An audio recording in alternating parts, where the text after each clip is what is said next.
दिवाळी जवळ येत आहे, तर दिवाळीच्या फराळांमधला भाजक्या पोह्यांचा चिवडा ही रेसिपी आज मी तुमच्याशी शेअर केलेली आहे.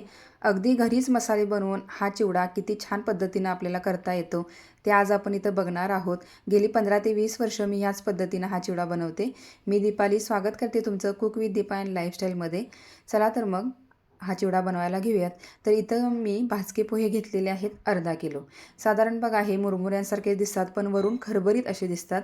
आता या पोह्यांमध्ये सुद्धा 2 प्रकार असतात. एक दगडी पोहे येतात आणि हे भाजके पोहे म्हणून असे एक येतात. तर आपल्याला हलके फुलके असणारे साधारण मुरमुऱ्यांसारखे दिसणारे असे पोहे मी इथं घेतलेले आहेत. आणि हे बाजारातून ज्यावेळी आपण घरी आणतो तर त्यावेळी याच्यामध्ये काही कचरा असतो किंवा याचा भुगा जो झालेला असतो तो आपल्याला कोंडा वगैरे याच्यात असणारा बाजूला काढून द्यायचा आहे. तो अजिबात त्याच्यामध्ये येऊन द्यायचा नाही. आणि असे हे पोहे स्वच्छ असे निवडून घेतलेले आहेत. याच्यात जी काही घाण होती ती मी बाजूला काढून घेतलेली आहेत. आणि असे अर्धा किलो पोहे आपण इथं घेतलेले आहेत. आता पुढचं साहित्य आपण बघूयात की काय काय लागणार आहे. तर आता इथं मी लसूण जो घेतलेला आहे तो 3 गड्ड्या लसूण इथं घेतलेला आहे. आता याचं जे प्रमाण आहे तो तुम्ही याच्यामध्ये आणखीनही लसूण वाढवू शकता. आणि हा लसूण मी सालासकटच घेतलेला आहे आणि तो ठेचून घेतलेला आहे. आणि सालं ठेवल्यामुळं काय होतं की लसणाचा जो स्वाद आहे तो चिवड्यामध्ये अप्रतिम असा लागतो आणि दाताखालीही लसूण आले की छान लागते. शेंगदाणे घेतलेले आहेत 1 वाटी. वजनी प्रमाण म्हणाल तर 150 ग्रॅम शेंगदाणे आहेत हे. याच्यापेक्षा अजूनही जास्त तुम्ही शेंगदाणे घेऊ शकता. फुटाण डाळ घेतलेली आहे, काही ठिकाणी याला भाजकी डाळ म्हणतात. तीसुद्धा वजनी प्रमाणात 150 ग्रॅम इतकी भरलेली आहे. आणि वाटीनी म्हणाल तर 1 वाटी ही डाळ आहे. आता यांचं प्रमाण मी तुम्हाला सुरुवातीला सांगितलं की तुम्ही तुमच्या आवडीनं घेऊ शकता. इथं मी सुक्या खोबऱ्याचे काप घेतलेले आहेत अर्धी वाटी. त्यानंतर मनुके घेतलेले आहेत 1 वाटी आणि हे काजूचे तुकडे आहेत साधारणतः 15 ते 20. त्यानंतर इथं मी घेतलेलं आहे मीठ, 2.5 चमचे हे मीठ आहे. आणि त्यानंतर ही पिठी साखर 3 मोठे चमचे, कढीपत्ता 1 वाटी घेतलेला आहे. आता मसाल्यांमध्ये बघा, हा कोल्हापुरी कांदा लसूण मसाला 3 मोठे चमचे इथं मी घेतलेला आहे. तुम्हाला मार्केटमध्ये मिळाला तर तुम्ही हा आवर्जून ह्या चिवड्यासाठी वापरा. 1 मोठा चमचा इथं बडीशेपची पावडर घेतलेली आहे. भाजलेल्या धन्याची पावडर 2 मोठे चमचे घेतलेली आहे. आणि जिरेसुद्धा मी भाजून घेतलेली आहे आणि ती अशी पावडर 1 मोठा चमचा घेतलेली आहे. त्यानंतर हळद घेतलेली आहे 1.5 छोटा चमचा. आता कोल्हापुरी लाल तिखट तुमच्याकडे जर नसेल तर भाजीसाठी नेहमी तुम्ही जे लाल तिखट वापरता ते सुद्धा इथं तुम्ही वापरू शकता. कलरसाठी म्हणाल तर काश्मीरी लाल मिरची पावडर थोडीशी तुम्ही याच्यामध्ये घालू शकता. तर आता तेल गरम करायला ठेवलेलं आहे. आता एक एक करून हे साहित्य आपल्याला तेलामध्ये तळून घ्यायचं आहे. सुरुवातीला आपण शेंगदाणे तळून घेऊयात. पण शेंगदाणे तळताना गॅसची फ्लेम जी आहे ती लो ठेवायची आहे. एकदा तेल तापलं की गॅस मंद करायचा आणि मंद गॅसवरती आपल्याला हे शेंगदाणे तळून घ्यायचे आहेत. कारण काय होतं की बरेचदा मग शेंगदाणे गॅस मोठा ठेवला की करपण्याची शक्यता असते. त्यामुळे छान असे शेंगदाणे आपल्याला तेलात तळून घ्यायचे आहेत. आणि शेंगदाणे तळताना एक गोष्ट लक्षात ठेवायची की त्याला कलर यायला चालू झाला की चटचट असे वाजतात बघा. चटचट वाजून झाले की पटकन आपल्याला हे तेलामधनं बाहेर काढायचे आहेत. कारण तेलातनं बाहेर काढले तरी शेंगदाण्याची कुकिंग प्रोसेस ही चालूच असते. त्यामुळं काय होतं की शेंगदाणे करपण्याची शक्यता असते. त्यामुळं व्यवस्थित असे ते तळून घ्यायचे आहेत. नाहीतर करपट शेंगदाणे चिवड्यामध्ये अजिबात चांगले लागत नाहीत.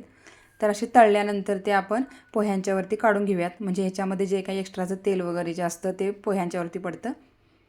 आता असेच सुक्या खोबऱ्याचे कापसुद्धा आपण तळून घेणार आहोत. आता हे काप जे आहेत ते सुद्धा तेलामध्ये असे व्यवस्थित तळून घ्यायचे. नाहीतर काय होतं की ज्या कच्चे ठेवले की चिवडा जास्त दिवस समजा राहिला तर याला बुरशी येण्याची शक्यता असते. त्यामुळे हे काप जे आहे ते व्यवस्थित असे तेलामध्ये तळून घ्या. आणि एक एक साहित्य सगळं असं आपल्याला या पोह्यांवरती काढून घ्यायचं आहे. आता ही फुटाण्याची डाळ आपण तळून घेऊयात. आता ही जी डाळ आहे ती ऑलरेडी भाजलेलीच येते. त्यामुळे जास्त काही तळण्याची गरज नाही. अगदी तेलामध्ये मिनिटभर ही डाळ आपल्याला परतून घ्यायची आहे. आणि गॅस जर मोठा ठेवला तर जळण्याची शक्यता असते. त्यामुळे मंद गॅसवरतीच हे आपल्याला साहित्य सगळं तळून घ्यायचं आहे. तर अशी ही डाळ आपली तळून झालेली आहे. अगदी थोडासा कलर चेंज झालेला आहे. इतपत आपल्याला बास आहे. आता त्यानंतर काजूचे गर जे आहेत ते सुद्धा असे मी झाऱ्यामध्ये घेतलेले आहेत बघा. आणि असे गोल गोल फिरवून झाऱ्यामध्येच व्यवस्थित असे ब्राऊन होईपर्यंत तळून घ्यायचे आहेत. अगदी तेलात थोडेच आहेत. अगदी तेलात जर टाकले तर जळण्याची शक्यता असते. त्यामुळे पटकन आपल्याला हे बाहेर काढता येतात. तर छान असे तळले गेलेले आहेत काजूचे गर. आता त्यानंतर मनुकेसुद्धा असेच आपण तेलामध्ये तळून घेऊयात. छान असे फुलले जातात हे आणि चिवड्यामध्ये छान लागतात हे मनुके. आता या चिवड्यामध्ये अजून तुम्ही बदामसुद्धा घालू शकता. तुम्हाला जर आवडत असतील तर एक छोटी वाटी बदाम याच्यामध्ये तुम्ही तळून घालायचे आहेत. तर मनुके छान असे फुललेले आहेत तेलामधनं, ते मी आता बाहेर काढून घेतलेले आहेत. आता लसूण छान असा ठेचून घेतलेला आहे आणि तो आता खमंग खरपूस असा आपल्याला तेलामध्ये तळून घ्यायचा आहे. छान असा कुरकुरीत झाला पाहिजे लसूण. थंड झाला की तो कुरकुरीत लागतो, पण तळताना व्यवस्थित असा ब्राऊन होईपर्यंत चांगला तळून घ्यायचा आहे तेलामध्ये. कारण या लसणाचा जो काही स्वाद आहे तो चिवड्यामध्ये छान असा उतरतो.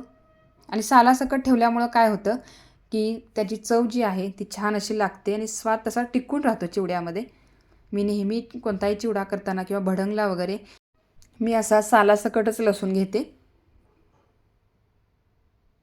आता याच तेलामध्ये कढीपत्तासुद्धा कुरकुरीत होईपर्यंत तळून घ्यायचा आहे. असा खुळखुळ आवाज आला पाहिजे कढीपत्त्याचा, इतपत तो असा कुरकुरीत झाला पाहिजे. फारसा वेळ लागत नाही तळायला कढीपत्त्याला, पण छान तसा तळला गेला पाहिजे. तर असे एक एक करून सगळे पदार्थ आता मी तेलामध्ये तळून घेतलेले आहेत. आता इथं तुम्ही पाहू शकता की सगळं साहित्य मी या पोह्यांच्यावरती काढून घेतलेलं आहे. आता फक्त आपली फोडणी घालायची बाकी आहे. फोडणीसाठी जे तेल घेतलेलं आहे मी, आता हे सगळं जे साहित्य तळलं तेच तेल मी इथं घेतलेलं आहे आणि 1.5 वाटी इथं तेल घेतलेलं आहे. म्हणजे शेंगदाणे ज्या वाटीने घेतले त्याच वाटीने मी इथं 1.5 वाटी तेल घेतलेलं आहे. आणि तेल गरम झालं की याच्यामध्ये आपण घालणार आहोत हिंग. आता तुम्ही याच्यामध्ये जिरं मोहरीसुद्धा घालू शकता. आता मोहरी मला आवडत नाही त्यामुळे मी इथं घातलेली नाही, आणि जिऱ्याची पावडर आपण घालणार आहोत त्यामुळे जिरं इथं मी घातलेलं नाही. तर आता हिंग घातल्यानंतर गॅस जो आहे तो बंद करायचा आहे. कारण गॅस जर चालू ठेवला आणि पुढचे मसाले आपण जे ह्याच्यामध्ये घालणार आहोत ते जळण्याची शक्यता असते. त्यामुळं हिंग घातल्यानंतर गॅस बंद करायचा आणि त्यानंतर हे जे सगळे मसाले आहेत ते तेलामध्ये व्यवस्थित असे परतून घ्यायचे आहेत. आता विकतचा जर तुम्हाला चिवडा मसाला वापरायचा असेल तर ते पूर्ण पॅकेट तुम्ही या तेलामध्ये असंच गॅस बंद करून व्यवस्थित असं परतून घ्यायचं आहे. दोन्ही पद्धतीनं तुम्ही हे करू शकता. आता घरच्या घरीच मसाला करून हा चिवडा मी बनवून इथे दाखवलेला आहे. आता आपण याच्यामध्ये घालणार आहोत मीठ, आणि 2.5 मोठे चमचे इथं मी मीठ घेतलेलं आहे. मीठ असं तेलामध्ये परतून घेतलं की ते चिवड्याला छान असं लागलं जातं.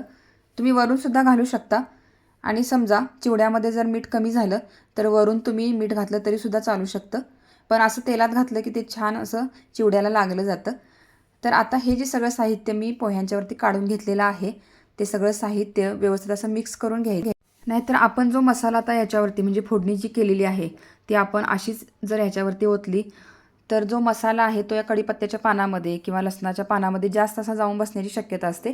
त्यामुळे हे सगळं साहित्य असं मिक्स करून घ्यायचं. आता त्या भांड्यामध्ये मला हलवायला थोडा प्रॉब्लेम येत होता, म्हणून मी हे पोहे एका मोठ्या परातीमध्ये काढून घेतलेले आहेत, म्हणजे व्यवस्थित आपल्याला असे हलवता येतील. तुम्ही शक्यतो असं एक मोठं भांडं घ्या म्हणजे व्यवस्थित असं हलवता येईल. आता ही फोडणी जी आपण केलेली आहे ती या पोह्यांच्यावरती आपण काढून घेऊयात.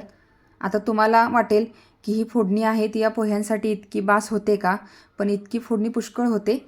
आता मी जे हे प्रमाण दाखवलेलं आहे ते अगदी परफेक्ट असं आहे, पण काही कारणास्तव तुमच्याकडून समजा मसाला याच्यामध्ये कमी पडला तर सुरुवातीला मी जसं दाखवलं की तेलामध्ये सगळे मसाले मी परतून घेतले, तसं आणखीन तेल गरम करून मसाले परतून तुम्ही याच्यामध्ये घालू शकता. आता घातलेली आहे पिठी साखर 3 मोठे चमचे. आता पिठी साखरेचं प्रमाणसुद्धा तुम्ही तुमच्या आवडीनुसार याच्यामध्ये घालू शकता. कुणाला जास्त लागते कुणाला कमी लागते. तर असा हा भाजक्या पोह्यांचा चिवडा पूर्णपणे सगळा मसाला मी ह्या पोह्यांना लावून घेतलेला आहे. थोडे थोडे पोहे असे हातावरती घ्यायचे आणि अलगद असे चोळायचे, म्हणजे सगळा मसाला जो आहे तो सगळ्या पोह्यांना व्यवस्थित असा लागला जातो.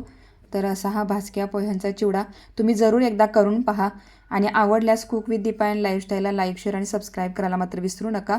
आणि याचा चिवड्याचा जो खरा कलर आहे तो दुसऱ्या दिवशी यायला लागतो, म्हणजे चिवडा जसा मुरत जाईल तसा तो टेस्टीसुद्धा लागतो आणि त्याला कलरसुद्धा तितका सुंदर असा येतो. आता तुम्ही इथं पाहू शकाल की तेल अगदी व्यवस्थित असं ह्याच्यामध्ये झालेलं आहे. कुठंही तेलकट असा चिवडा आपला झालेला नाही. नाहीतर काय होतं की तेलाचं प्रमाण याच्यामध्ये जास्त झालं की असा तेलकट चिवडा होतो बघा, तर असा आपला चिवडा झालेला नाही आहे. तर अगदी प्रमाण योग्य असं झालेलं आहे. ही रेसिपी आवडली तर cook with Deepala like, share आणि सबस्क्राईब करा. धन्यवाद.